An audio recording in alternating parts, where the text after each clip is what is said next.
James, thanks for joining us. Tell me, like, what was your you're a political pro, so let me just give me your take. Do you think that the DNC helped them at all move the needle?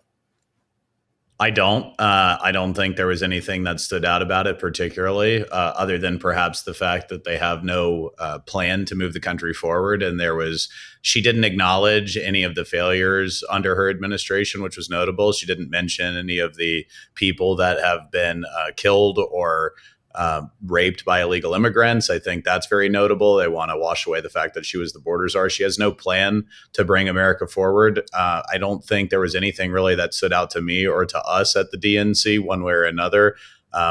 Solid C performance. That's what I would give it. How disappointed were you that Beyonce didn't show up?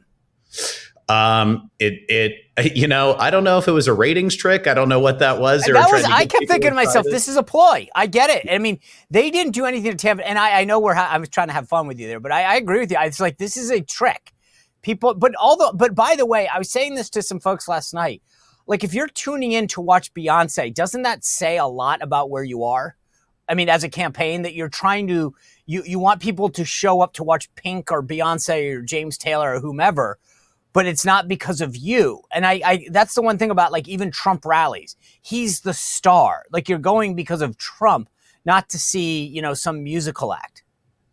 Absolutely. I mean, you've seen her doing that with her rallies already. It's kind of sad. I think she needs to associate herself as cool or interesting somehow. She's trying to be young and culturally relevant. But, truthfully, I don't think that matters much to people. I think that people, particularly right now when things are hard for them, they want to know what your plan is to fix their problems. And I think she is completely failing on that effort so far. So, all right. Your wheelhouse is all things political, the ground game, et cetera. So that's where I really want to hammer down with you right now. Let's just start with this. You tweeted out, we have hundreds of paid staff across battleground states and currently hiring another wave of plus or minus 100, 300 Trump GOP offices across battleground states, 12,000 plus Trump Force 47 captains trained across battleground states, and we'll add over 2,000 per week between now and Election Day. Walk me through, let's just pretend that you're explaining to your neighbor right now what the ground game is and how you guys are addressing it. Take us from soup to nuts. Sure. And this is a program, first of all, that we test drove throughout the primaries and in Iowa, particularly starting in Iowa with its very unique caucus structure where people group by precinct. But it's not anything entirely new. It's really a system that is built on how the party system is built on. There are precincts, and then there are counties, and they roll up to the state, which rolls up to the national party. And within every precinct, historically, you had someone that was in charge of the precincts, kind of the precinct model of organizing, right? And to a degree, that's still true. There's precinct men and committee women. But what we really did was we started recruiting people that could just focus on their little area. So instead of saying, come to this office, here's your target voters across the county, go knock their doors, make phone calls, all of that. What we wanted to do was recruit as many people as possible to just be in charge of a small group of voters that we need to turn out in their area, in their neighborhood, just in the area around them that is in the precinct. So that's really what a Trump Force 47 captain does. And a little update on that tweet, we're over 17,500 trained captains across the battleground states now. And what happens is when a captain gets recruited, they express an interest in becoming a captain, and then they join a training.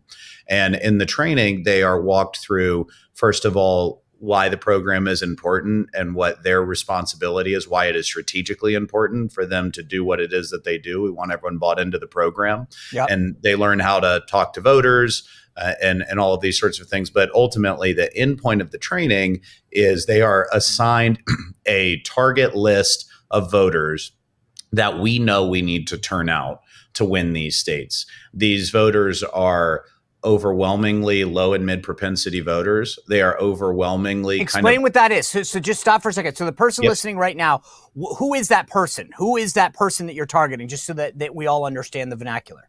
So what we would call a low and mid propensity voter in summary terms is someone who votes occasionally, but not always. They don't always get out to the polls.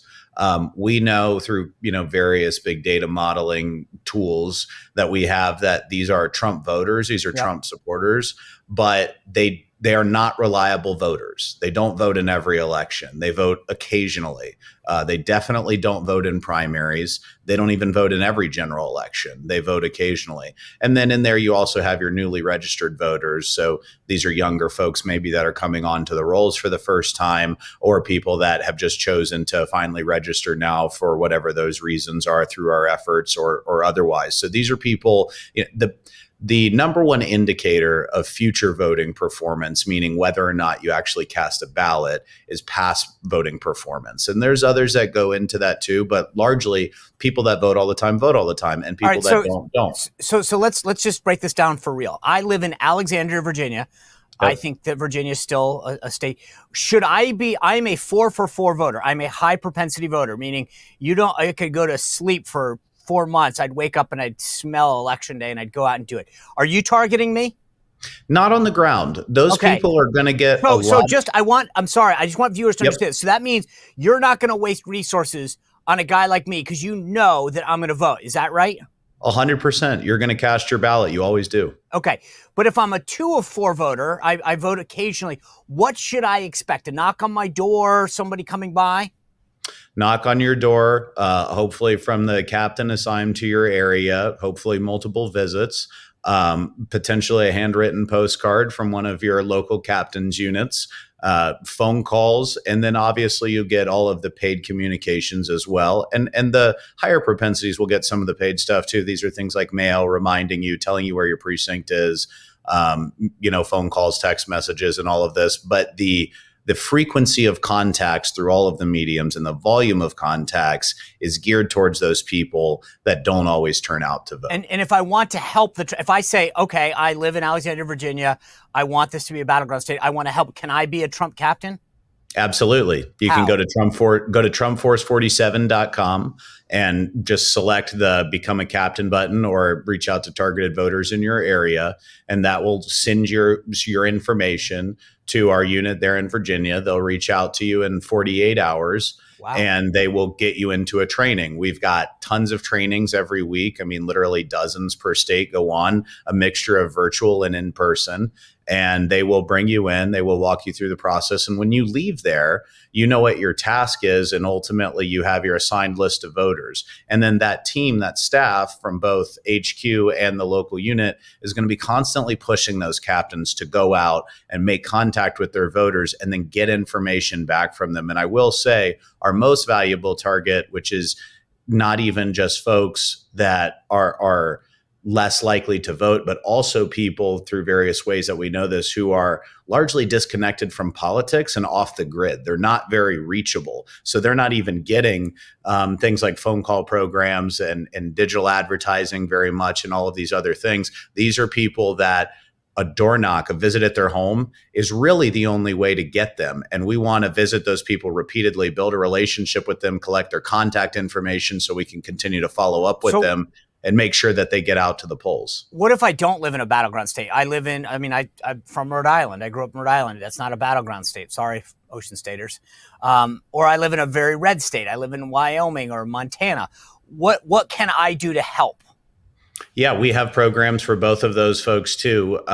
When the state is not really in play, and you can still sign up at TrumpForce47.com. And then what we'll do is we'll reach out to and largely try to get you into a volunteer phone banking program or an online organizing program. The main thing those people can do is twofold. One, they can help us by actually recruiting captains within the battleground states. We can take them and help and use them to generate new captains recruitments on the phones and working through our leads that we're constantly getting in. And we also use them to just contact voters, again, focusing on low and mid propensity voters in the battleground states, helping them register for a mail ballot, asking them to pledge to vote in person early and sort of work down the process. Hopefully we can get them to cast their ballot before election day, but ultimately vote by election day. And those units, down the stretch here, we'll really focus on chasing ballots and giving an outsized amount of contacts to people with outstanding mail ballots in any given state or that we're trying to push to vote early. So that's the main way to help remotely. Also, if you want to travel for any period of time or for a weekend, we will soon raise up an effort that will be branded called our 72-hour strike force, which will be focused on bringing in volunteer deployments where people say, hey, I can't come here all the time, but I can come and book a hotel room for the last 72 hours before the election, work with you guys all through the weekend in the battleground states. We're going to mobilize thousands of people from across the country, from non-target states into the battleground states, to help us with our final GOTV push throughout, the week and weekend preceding election day. Well, if you enjoyed this content, make sure to like this video, subscribe, and click the notification bell to get more.